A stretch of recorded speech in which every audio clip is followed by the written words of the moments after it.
bay vác ule tos nam ten channel akan lo le ta going to t-shirt release function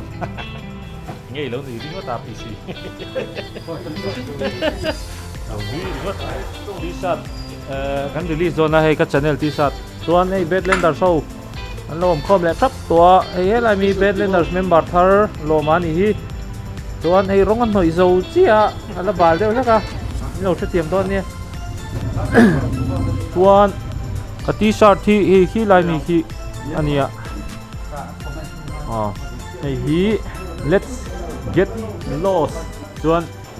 tuan hey hi ka t-shirt ka channel t-shirt chun ta ni let's get lost mo kan bodo ni kong kan bodo ni ta hian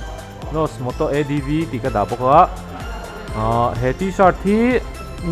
a size small no pang ta po om veka chuan he nunga hen ka logo te kha chuang bok ta a puan hi a thakop mai hei chuanin a size hi 44 hi double XL ang ani ta chuan XL oma large oma medium oma i small om bok ani chu he t-shirt hi in du ni chuan i number karon da noi hian khata khanin i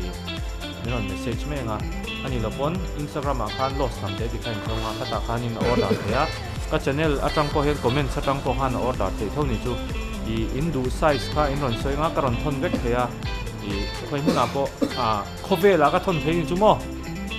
all around the world ka thon thea chuan indu size kha inron soinga aman hi zasari turania zasari ka zuar do ni chu rino mani chuan meron shilanga a link a description na khan karon da anga order theina turte chuan hei hi apati pia mi hardcore turu ani po hian sticker le t-shirt te posiam ve trap to ni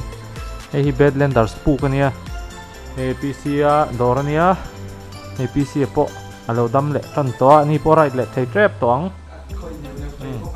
kha te kha ni mai te se o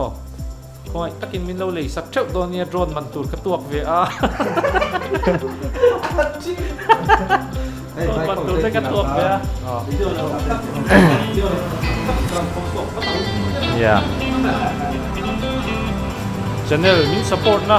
ania petrol man te